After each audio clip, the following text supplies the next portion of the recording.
Well, hi, Mark and Julie. It's nice to meet you both, and just firstly want to say, yeah, I'm so sorry to hear about your mum Mildred, and how are you both doing during this time? Oh yeah, it's really sad because you're used to having your mother around, and especially she's been all of our lives. She's been the strong person in our family. So for her to go as suddenly as she did, that Yeah. was hard. Although she's lived a good life, but yeah, we feel sad.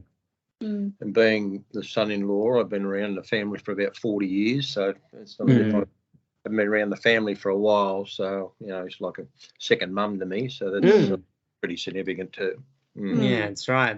And anybody's life, it's such an impact, and we all grieve in different ways, and you'll go through those roles of emotion at this point.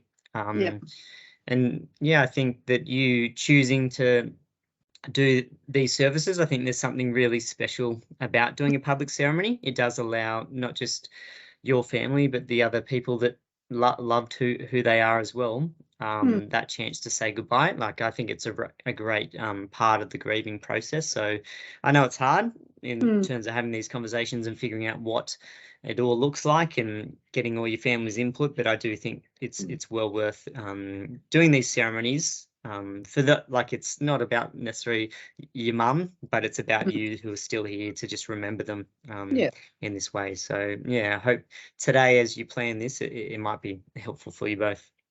Yeah, I'm sure it will be. It's nice to remember and have an opportunity to reminisce and talk about the good things. It's not. So tell me a little about her. Who was she? What did she do? Yeah, well, she was born in 1940, so that's an awful long time ago, and and funnily enough, she was a New Year's baby, so she always had that funny streak to her that she started off the new year, she welcomed the new year, and so she had a bit of quite a sense of humour. She was well liked by people. She was really quite an active person and liked to be involved in other people's lives, encourage people and, family, but also, she liked to be out with people, and if people had a need, she liked to get out and do something kind for them. So, yeah, she had a nice part to her. Yeah, a nice personality, didn't she? Yep, and a good work ethic too. Yeah. I think every time we moved house, they're always there, packing books and all the stuff that needs to be done. Even later in life, she, always sort of doing the minimal stuff that she could actually do and help us. Yeah, it was always sometimes the annoying part of moving, but she was happy to sort of sit and do that bit for us, and that was very helpful. And she felt like she was doing or making a contribution to our moving, and our family. So that was always appreciated and helped, and we spent a bit of time.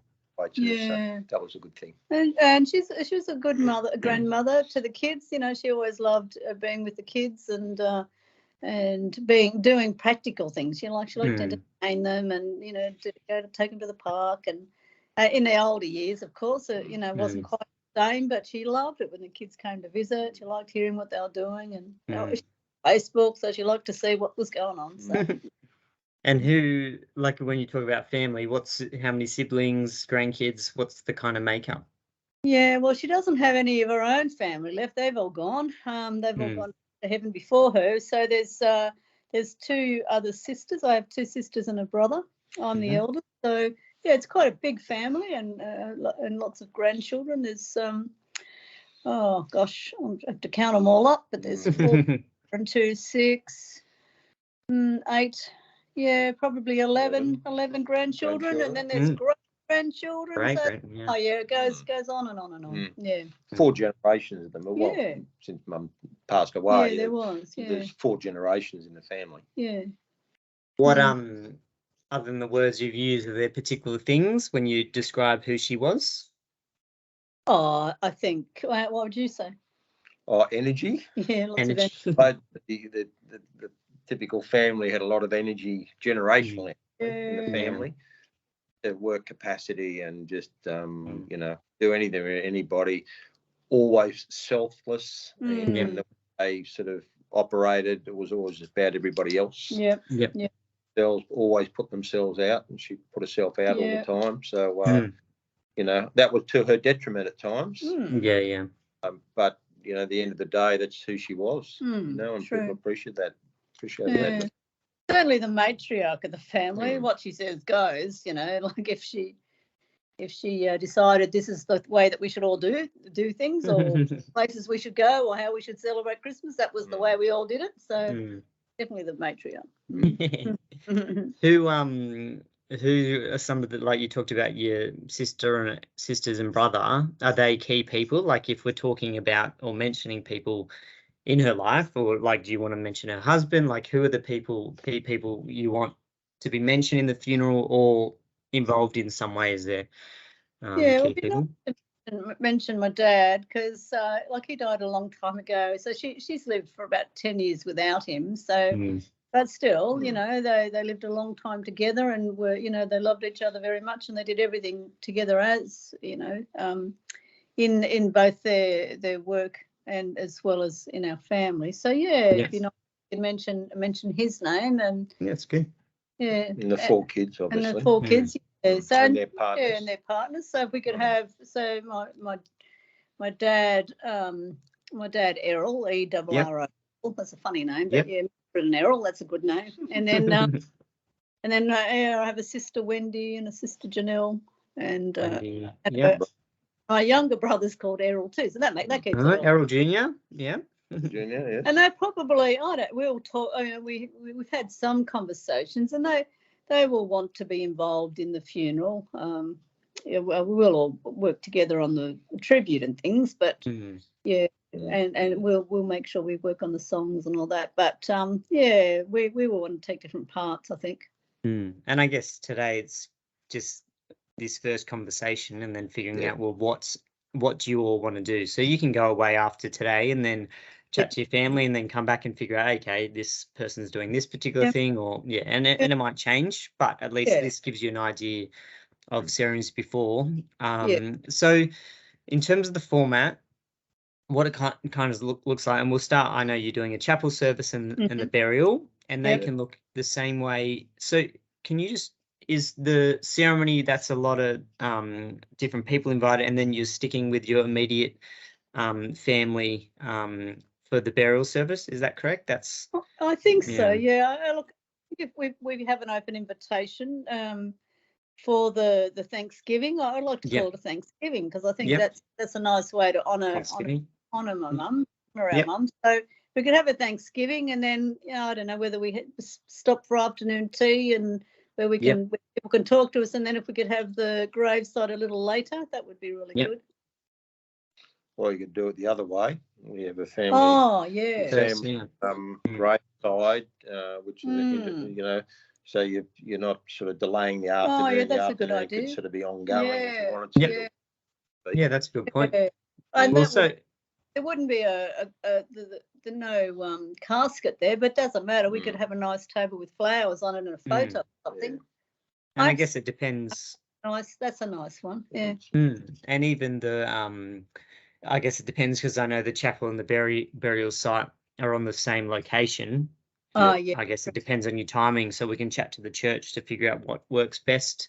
And same with your family. Maybe that's a question to ask them, because whether you want them to do that first and then go into the celebration. And I like that name, the Thanksgiving service. It is a really good thing. So let's start with. Sorry. No, I just said I've seen that in another order of service. So, I think you're right. I think if we had it at the chapel, at the cemetery, I was thinking, maybe we'd have to go to a church. But if we had it at the chapel, then that way we could just file out and go to the graveside. Yeah, that would be good. Yeah, okay. Perfect. Well, so in the ceremony, so the Thanksgiving service, often the format you can do, it's anything you want to do, but these are kind of some of the things. So one is just considering music. I know your mum was into brass bands, that was her thing, so potentially that's something that you could involve. And then for me, it can be I talk as little as you want, and your family do a greater part, or vice versa. I'm very flexible in regards to that. So things like I can do the welcome and introduction. So I just setting up the funeral service itself, and even as people come in, I'm there to make sure that everything flows smoothly, in order for your family to have the best experience possible in this particular situation. Then potentially you can have eulogies. And again, that can look like from family members saying that to best friends to anyone you want. Some funerals I've seen have an open mic where it's open-ended, but it depends on you if you want to select certain people. And then a speaker, so often that can be me. So providing I just thought about what life is all about, and even just reflecting, again, providing that bridge from the eulogy into the person's life as well. The other things that some people like to do is either a reading, so that could be a poem, or something along those lines, or it might be, I know you've got the Christian faith, so somebody might want to do a prayer, or maybe it's a Bible reading in that as well. Then there's that shift where, depending in which way we go, it's the invitation about going to the gravesite. So potentially we could start in the chapel and then move out, or they are two separate things. There's multiple ways. And then again, it's figuring out what's in the burial kind of service versus what's in the ceremony itself. But I think music's a really good part, thinking about who you want to be involved, and then what's my part to play in this for you as well. So what we might do, I just might go from top to bottom, and as I ask these questions, hopefully we get a better idea of what to happen. So do you have a date that, I know we've got the chapel where you want to have it involved, but is there a date and time that you've locked in with them yet, or what's it looking like? Oh, possibly. Well, yeah, it looks like it's next week. We've got to wait for a few people to get into town as well, so to travel. So we're thinking next Thursday. The 15th. And if we could have it in the morning, that would be good. I think the morning's better. That we don't have to wait around so long. So we can get into the chapel at 9:30, and then I guess that'll be about half an hour.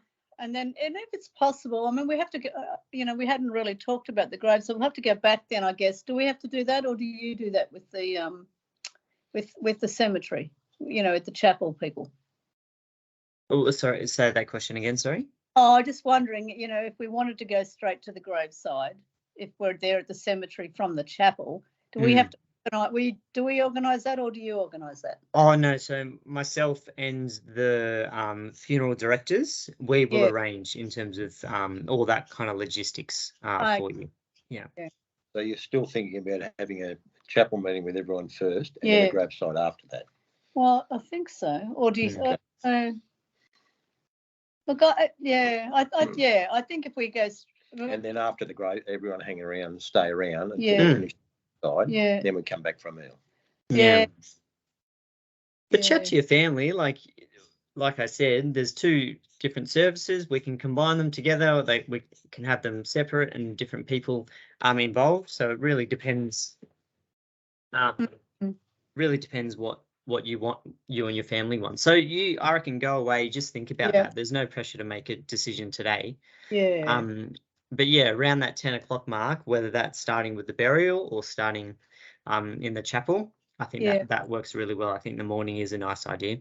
And so your family, it sounds like it's pretty large, particularly for this chapel service. Are you wanting to reserve some seats for your family? I guess making sure they're all up the front on a certain side or something like that. Would that be helpful? We would. We need some reserve seats, depending on the chapel size and stuff. Obviously, we need to get 30 or so numbers. At least. And parking, would that be similar? Like, are you wanting? Is there any elderly people, others that we need to make sure there's parking available close to the site? Well, maybe if you could reserve one at least. I mean, she's had heaps of older friends, so there'd be older people coming, but we can't reserve all her friends. Yeah, so, no. No, I don't think we worry about reserved because it's a fairly big car park, isn't it? We shouldn't. Yes, yeah. And I think around that area, the street parking is quite good as well. So I think it should be fine. But yeah, particularly for your family, we want to make sure there's, for particularly the elderly, they're nice and close and can get there. Yeah. And so we know, we're talking the burial service and then the Thanksgiving service. I'll write that down and we'll keep using that name. And do you think? So often there's the orders of service, and I know you said you're going to get them printed, so that's great. But is there somebody that will be on the doors as ushers? Is there somebody, often it could be some of the cousins or other friends? If there are particular people you think would be good in that space? Oh, I think there'll be a couple of family members we can think about. We'll find a couple. Yeah, that's no problem. To look after that. Yeah. And that's purely their job is to hand out the orders of service and try, like, particularly if they're people that know most of the people that are turning up, to make sure the family gets priority at the front and make sure all the seats, you want to, that kind of thing. It's a bit of direction. Yeah. And so what then happens in the service? I guess it's thinking about, do you want music played as people arrive? Is there, like we talked about, in the ceremony itself, the coffin coming down and a few of the family carrying the coffin down. Is there a song of choice for that particular moment? Oh, look, it would have to be one of the favourite hymns, I think. Hymn, yep. Yeah, she loved a song called Trust and Obey. She probably. Trust and Obey. Okay. Yeah. Is that coming in? And I mean, going out, she would prefer a really bright song. A bright song, okay. Old hymns that talk about heaven and things like that. So we can. Yeah, that's good. Yeah, so we can get those ones. And look, I think we'll probably have. I don't know how big the chapel is, but we would probably get a few musicians to come. Not musicians, big, a couple of instruments, because that I mean, brass music has always been a big part of her worshipping of God, and it's good. So if we could, we'll try and find a few people that might come and play some music. Yeah. And there is in the chapel, there's the stage, and I feel there'll be enough space to say 5 or 6 different musicians in that. So I think that's a nice touch there. Yeah. And are these songs that people sing along to, or are they songs in which it's more of an item? How's it work in that space? Well, if it's something while the coffin's coming in, although I don't know that we need. I think the coffin should be already in there. I don't think we need to bring the coffin in. It's more about going. So we could have the coffin sitting there when we come in. The band could play just some soft music, prelude music. Yeah, while people are walking in. And they can actually then help with the singing. Yeah. Yep. Okay. Yeah. And then singing. Yeah. So I will organise with the chapel, have words on screen for those particular songs, and that will work well. So we will just touch base prior to make sure that the words and everything match up for those particular songs. And so reading wise, then would you like somebody to do a Bible reading or a poem or something along those lines? Oh, I think I think that's pretty important. Important, a Bible reading, and then someone else could pray. So pray as well. Yeah, it was a big part of her life. So it would be nice if people, if we could have, we could get different people, one to do a Bible reading, one to pray. And again, one of the family members, you'll just let me know in terms of who.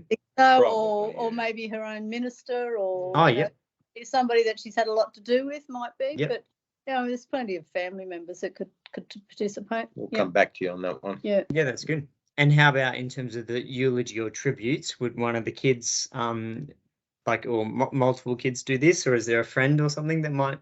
Oh no, probably my brother. He's the one that does a lot of the speaking at things, so he'd probably speak.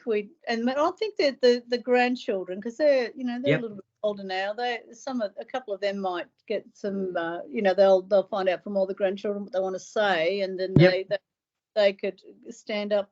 I mean, the other thing we might be able to do, if they're a bit shy on the day, we could probably pre-record their little messages. Oh, film it. Yeah, that's a good idea. Yeah, we could record them, and they could just be all, talking about one thing they love about Nana. Well, so that's another option that more people are doing, is either a video or a photo montage of their life. So I don't know if that's something, like in terms of the grandkids, they're often the ones who have the technical skills, but if that's something you might want to do. Yeah, we'll get that, because I think that is nice. It is always. I've seen that. It's good, isn't it? Yeah. You might even have a tribute. I don't know about the church, about the church, so she'd go and do whether they. Oh yeah. Oh yeah. That's a good idea. So we could get some close friends or something that would like to speak. Yeah, we'll do that too. Yeah, that sounds good. So close friend. Yeah. Not too long, but okay. Yeah, that's nice. 2 tributes, one from her friends and her church, and one from the family. Yeah. Yep. And then, so in terms of, you mentioned before about potentially timing wise a morning tea or something, and depends if that's after the service, but that would be the only housekeeping matter in terms of like, is there like the family meeting somewhere else, or what are your thoughts in regards to anything I need to say pre or post for people to move to?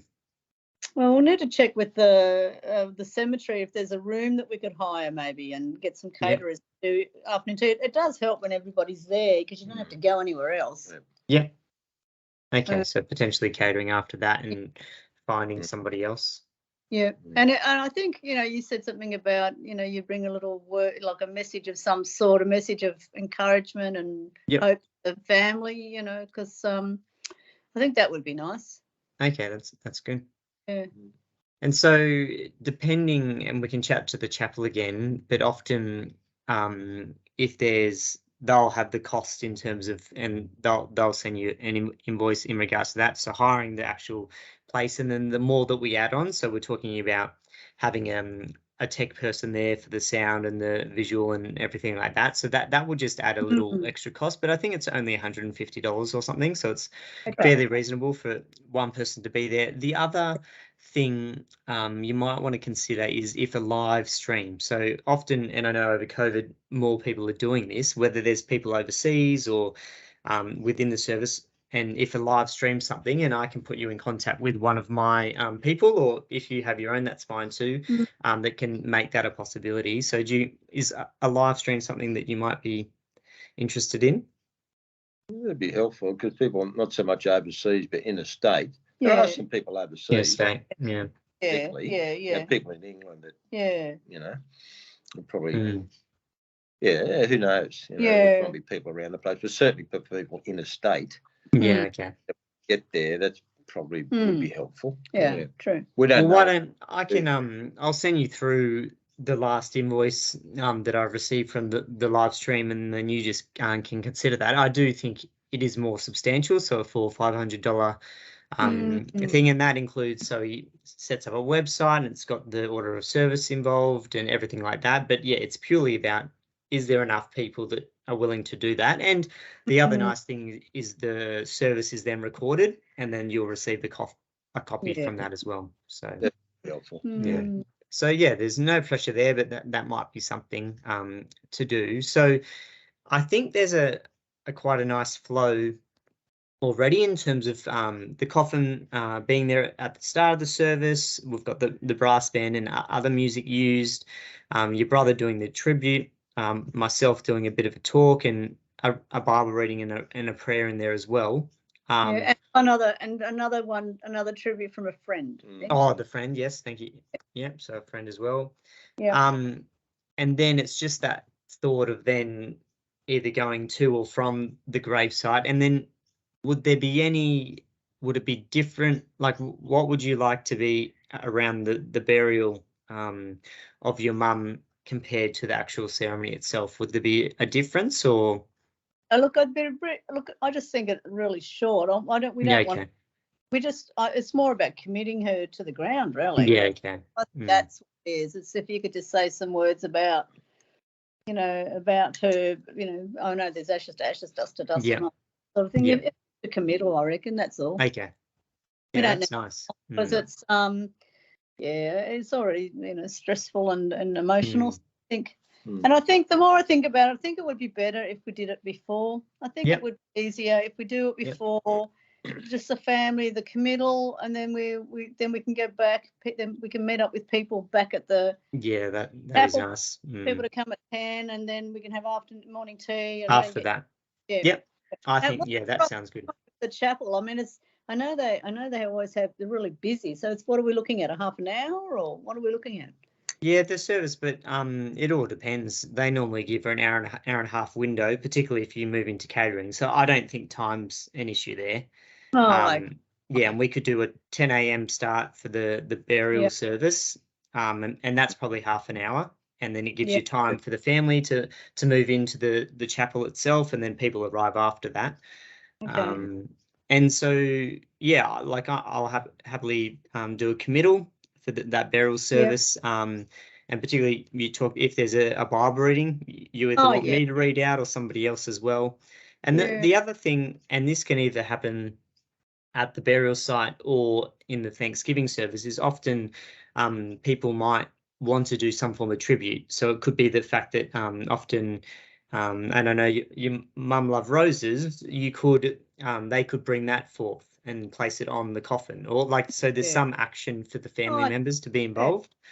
I think that's just considering if that's a good. While the photos are being shown, because otherwise, we don't. If the photos could be being shown, and people could come and put at the same time. Yeah, that's a good idea. We could do that. Chapel. Yeah, at the chapel. At the chapel. And then just going back to the graveside. So if you could just, do the committal, and we'll have a Bible reading, and also, I don't know, we could get a friend to pray or something there. Yep. We could do that, I think. As well. Yep. Yeah, but keep it really short. Short. Yeah. And do you think, in terms of the coffin, often, sorry, I'm just writing some notes here. Often you can either have the coffin lowered while the whole family's there, or you can just leave it up and then they lower it after. So you don't have to tell me which you would like, but just consider that for some family members they don't want to see that at all. Where others it is the part where it is the finish and a part of the grievance there. Because if you're having the graveside beforehand, you're not going to actually have the coffin in the chapel. That's right. Yeah. Right. The roses chapel period, it's actually at the graveside. Oh, that's true. Yeah. Oh, well, yeah. Or you mentioned before, if you've got a photo or something, that the roses could be placed on that. So it can happen at either or. Yeah. Okay. Yeah, but that would be another nice thing to do at the graveside. Take some of the harshness for the younger ones. That might be a nice thing at the graveside. Yeah, not rather than the chapel. Yeah, we could. I think that would be good.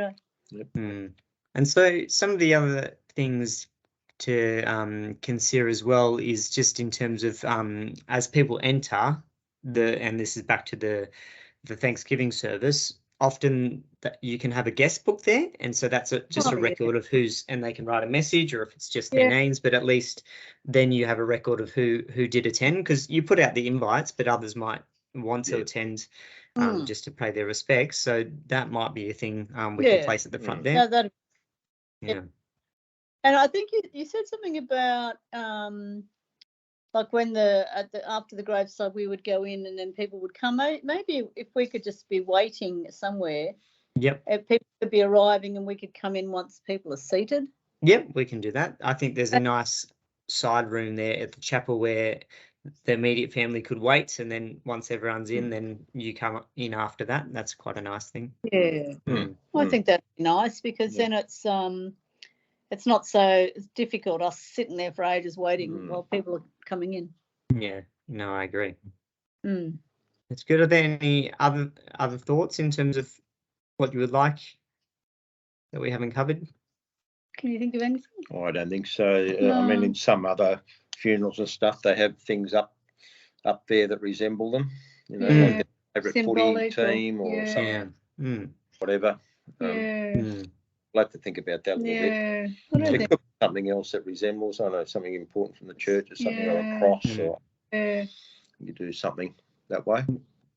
Yeah, that's a good idea. And some of these things, as it gets closer, or you think about it of the morning of, or anything like that, just bring it on the day, or let me know prior, and we can make it work. It's your celebration of life. at the end of the day. So we want to make it perfect.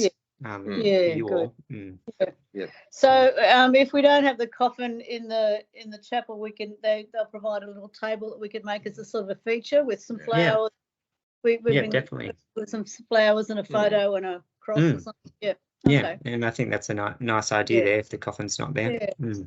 Okay, let's do that. It's good. I think that's better, don't you? Yeah, I'll talk to the family about that. Good. Yeah. Well, so what I might do is I'll just go through some of the info that we've talked about today, and I'll just do up an order of service in terms of what the layout might be, and with those notes in terms of who would do what, and then you just provide me feedback, go talk to your family about what they think might be best, and then we'll meet again. I'll be in touch. You can either call me or I'll reach out to you, because I know you've got to try then get these words onto your order of service. And even that, the order of service, some people have photos of their loved one. It's the order of service, so the flow of the ceremony. It could be a thanks from the family, and then even often on the back page, people do a little blurb about their life, so some key events and the family members. So I can email you a few ideas in regards to that as well, to make sure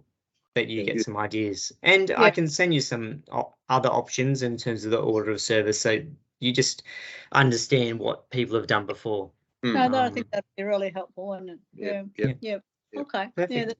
Well, thank you so much for your time, and we'll be thinking of you and your family as you grieve the loss of your mum, and I just appreciate you inviting me into this space so I can assist you in terms of celebrating this life that you've lost, and how amazing she is. Well, thank you, and thanks for your time, and thank you for guiding us through it. It's always so confusing, so we appreciate it. Is confusing, giving us clear direction. Thank you. My pleasure, and feel free, email, call me, whatever you need. We can make sure that this is the best service possible. Right. Thank you so much. Right. Okay. Appreciate your time. We'll talk soon. Okay. Bye. See ya. Bye.